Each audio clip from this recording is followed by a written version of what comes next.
إن الحمد لله نحمده ونستعينه ونستغفره ونؤمن به ونتوكل عليه ونعوذ بالله من شرور أنفسنا ومن سيئات أعمالنا. من يهده الله فلا مضل له ومن يضلل فلا هادي له، ونشهد أن لا إله إلا الله وحده لا شريك له والذي لا بد له ولا ند له، لا مثل له ولا مثيل له ولا وزير له ولا كفيل له، لا سبح له ولا سبي له، لا ولد له ولا والد له، وهو الواحد الفرد الصمد، لم يلد ولم يولد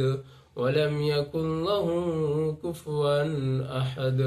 ونشهد أن سيدنا ونبينا وحبيبنا وبشيرنا ونظيرنا وطبيبنا وطبيب أرواحنا وحبيبنا وحبيب ربنا محمدا عبد الله ورسوله، أرسله بالحق بشيرا ونذيرا وداعيا إلى الله بإذنه وسراجا منيرا.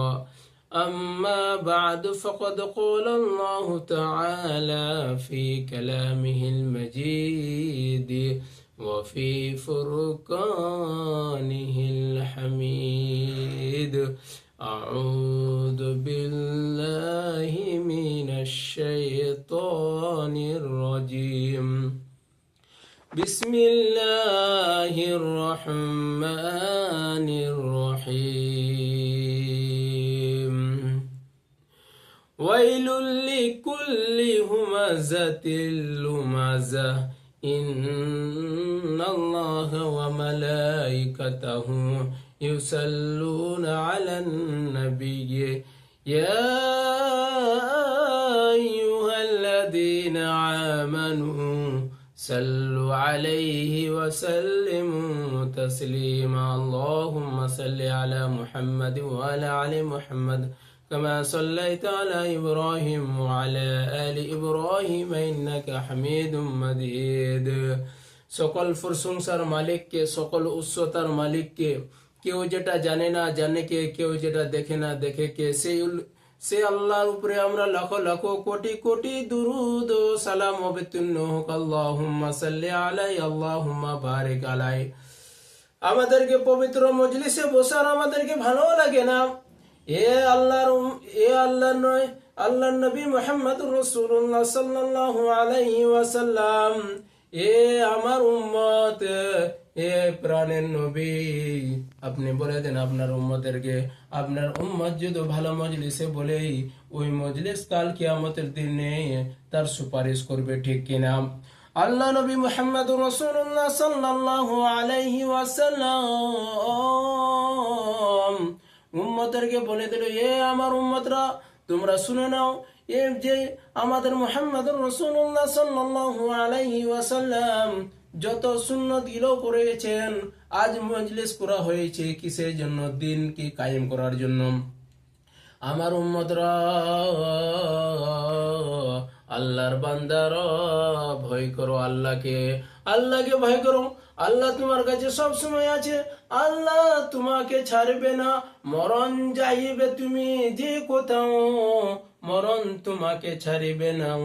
তুমি যাও ইন্ডিয়ার বাহিরে, চাই তুমি কোথাও যাই, তোমার মরণ তোমাকে পাকড়ানো করিবে।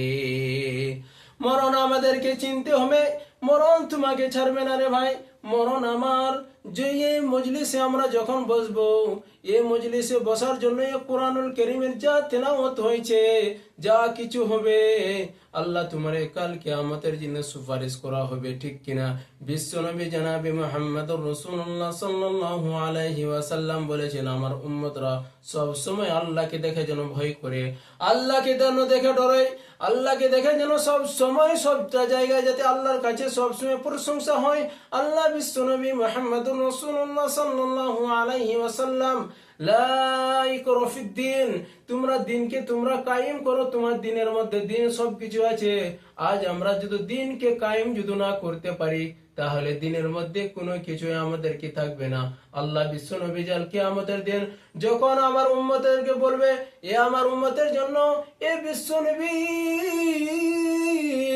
যখন আমাদের উম্মতকে নিয়ে কোনো কাছে যদি যায়, আল্লাহ বলবে, আমার বান্দা তুমি শুনে নাও, তুমি কেন এত গেল, তোমার এ কারণে তোমাকে আমি জান্নাত জাহান্নামে দিয়ে দিব। বিশ্বনবী বলবে, না আমার উম্মত আছে, এ আল্লাহ আমার উম্মতকে তুমি বিনা হিসাবে জান্নাত করে দাও। হে আল্লাহর বান্দা বান্দিরা, তোমরা শুনে নাও, আজ আল্লাহ ওয়া তাআলা ওয়া সুবহানাহু ওয়া তাআলার আল্লাহ এ রমজানুল মুবারক, পবিত্র রমজান, এ রমজান চলে যাচ্ছে, আসার আর আগে আরো বছর আমরা পাবো কি পাবো না সেটা আমরা দেখবো রে ভাই। সামনে যেটা এসেছে আমরা সেটা দেখবো। আল্লাহ যাতে আল্লাহ ওয়া তাআলা ওয়া তাআলা ওয়া সুবহানাহু ওয়া তাআলা বরকতের মেহনা, এই মেহনাকে যেন আমরা যাতে সঠিক ভাবে করতে পারি, যাতে আল্লাহ ওয়াইলুল লিকুল্লি, তোমাদের মধ্যে যে কল্যাণ আছে সে কল্যাণ গুলো তোমাদের মধ্যে ভালো করার দরকার।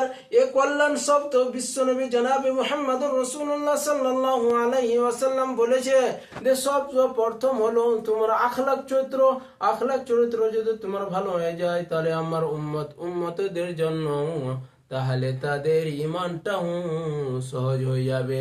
তাদের ইমানটা যদি সহজ হয়ে যায়, যা কিছু তোমার আছে ভাই, ইমান যদি না থাকে, আমাকে বলবে কেউ যে তুমি এক রোজা ভেঙে দাও, আমার জীবন চলে যাক কিন্তু রোজা ছড়বো না, আমার জীবন চলে যাক কিন্তু নামাজ ছড়বো না, আমার জীবন চলে যাক কিন্তু আমি আল্লাহকে ডাকতে ছাড়বো না, আমার জীবন চলে যাক কিন্তু আমি হজ করতে ছাড়বো না, আমার জীবন চলে যাক আমি কলিমা পড়তে ছাড়বো না, ঠিক কিনা?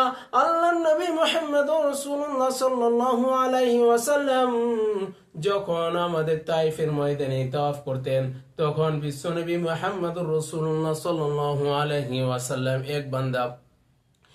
এক বান্দা বিশাল ঘাটের মধ্যে ঢুকে আছে। সে কি করছে, যখন যুদ্ধ করতে করতে করতে করতে করতে করতে বিশাল কাফের ঘাটের মধ্যে ঢুকে গেল। ঢুকার পরে বলছে, এক সাহাবী বলল, ইয়া রাসূলুল্লাহ, এ যত আছে এ যুদ্ধের সবকিছু আল্লাহ নেকিটা নিয়ে নিবে। তখন হুজুর পাক সাল্লাল্লাহু আলাইহি ওয়াসাল্লাম বললেন, হুয়া ফিন্নার, ও জাহান্নামের মধ্যে যাবে। বলছে, কিরকম বললেন আপনি কথাটা? আমি বলছি, যখন ইহুদিদের ঘাটির মধ্যে ঢুকে গেল, যুদ্ধ করতে করতে করতে করতে তার একটা ডান হাতটা কেটে দিল, স্টপিং করে দিল। তার স্টপিং করে দেওয়ার পর তো ব্লাড চলে যাচ্ছে, যাওয়ার পরে দেখছে ছটফট ছটফট ছটফট করছে।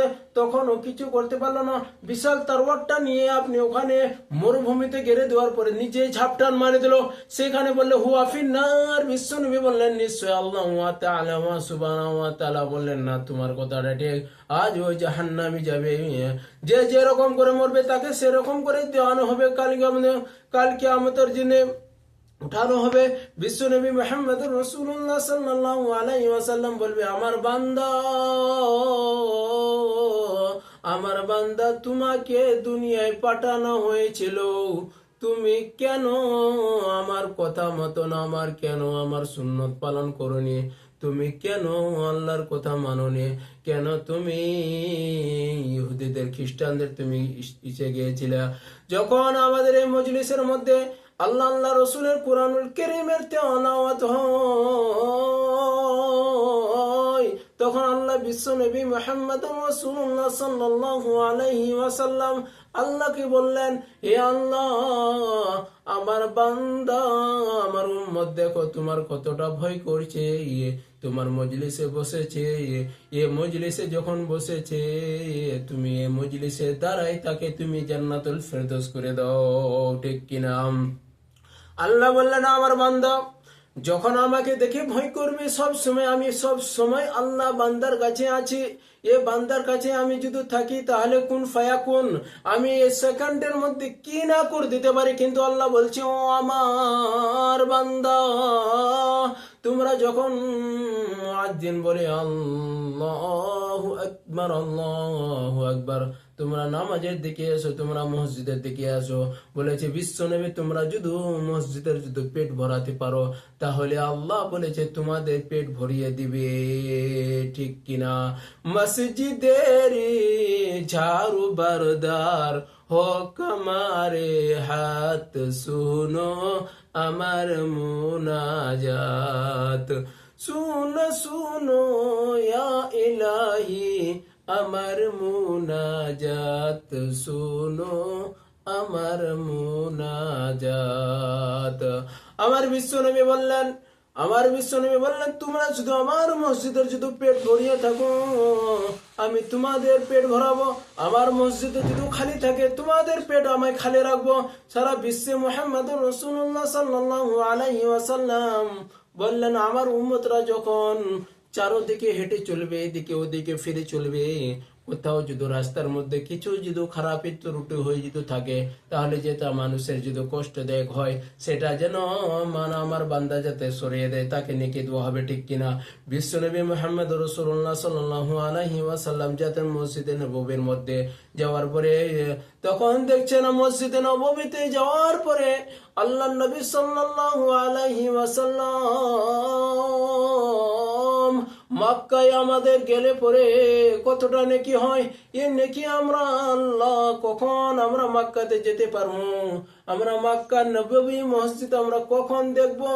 এই মসজিদে নববী আল্লাহ বিশ্ব নবী মুহাম্মদুর রাসূলুল্লাহ সাল্লাল্লাহু আলাইহি ওয়াসাল্লাম আজ রমজান মাস, এই রমজান মাসে যদি কেউ যদি পড়ে থাকে আমাদেরকে এখন একটা নেকি যদি করি আমরা তাহলে 70টা নেকি পাবো।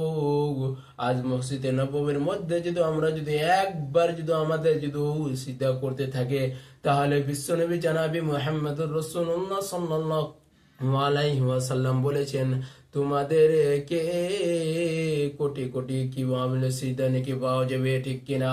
আল্লাহ আমাদেরকে যখন আমরা আল্লাহকে দেখি স্মরণ করি, আল্লাহ তোমায় সব সময় তোমাকে দেখে, আল্লাহকে দেখে তুমি ভয় করিবে, যাহা তুমি থাকিবে সেখানে তোমায় আল্লাহ দেখিবে। আল্লাহর কাজে লিপ্ত হয়ে থাকো বান্দা, তুমি জান্নাতে হয়ে থাকিবে। আমার কথা হলো ভাই, আমরা আজ জান্নাতে যদি যেতে চাই, এই বিশ্বনবী যা বলে গেছেন, আল সুন্নাতুল মুআক্কাদা ওয়া সুন্নাতুল লিসুন্নাতিল আকা ওয়াল সুন্নাতি মুহাম্মাদুর রাসূলুল্লাহ সাল্লাল্লাহু আলাইহি ওয়াসাল্লাম। আমাদের এই রমজানুল মুবারকে আমরা বেশি বেশি করে আল্লাহু তাআলা সুবহানাহু ওয়া তাআলা জিকির আজগার করব, যেহেতু আমরা আল্লাহর কাছে আমরা মাফি চাইবো। এই রমজান মাস আমাদের আসতে পারে না আসতে পারে, আমাদের কোনো ঠিকানা নাই। আগে রমজান বেঁচে থাকতে পারি, নাও বেঁচে থাকতে পারি রে বান্দা। তোমরা শুনে নাও কেন মুসলিম, তোমাদের জন্য 11টা মাস কি করেছে খাওয়ার জন্য তোমাদের ছেড়ে দিয়েছে। একটা মাস তোমাদের জন্য কি করেছে? এই এক মাস যদি আল্লাহ তাআলার কাছে যদি আমরা যদি ক্ষমা চাই, সব কিছু চাই, তাহলে বিশ্বনবী মুহাম্মদ রাসূলুল্লাহ সাল্লাল্লাহু আলাইহি ওয়াসাল্লাম খুশি হবেন। তখন এই নবী করিম সাল্লাল্লাহু আলাইহি ওয়াসাল্লামের আমরা কি করব? অনুগতি মেনে চলবো। তাহলে আল্লাহর বান্দারা কেন তোমরা এতটাও তোমরা কেন করতে পারছো না? আজ আমরা যদি আল্লাহর বান্দার কাছে এই জিনিসটা যদি করি তাহলে আমাদের বান্দা আমাকে বলবে, আমার বান্দা আমাকে দেখে কতটাই খুশ হয়েছে, কতটাই আমাকে দেখে ভয় করে। জাহান্নাম জান্নাত আজও পর্যন্ত কিন্তু শুনেনি, তার এই জান্নাত জাহান্নামের ডরে তারা আমার ইবাদতে মকবুল হয়ে গেছে। আমরা সিজদা দেব শুধুমাত্র আমরা সিজদায় লটিয়ে পড়বো। আল্লাহ তাআলা আমাদেরকে যেন আমল করা বেশি তৌফিক দান করেন। আমরা যাতে আল্লাহ তাআলা ওয়া সুবহানাহু ওয়া তাআলার যাতে যেন আমরা যাতে দিন কায়েম করতে পারি, দিনকে আমরা প্রচার করতে পারি, ঠিক কিনা? ওয়া আখিরুদ দাওয়ানা আলহামদুলিল্লাহি রাব্বিল আলামিন। সবাই আমার জন্য দোয়া করবে। ভাই, আমি যদি কিছু ভুল ত্রুটি করে থাকি নিশ্চয় আপনারা মাফ করবেন, ঠিক কিনা?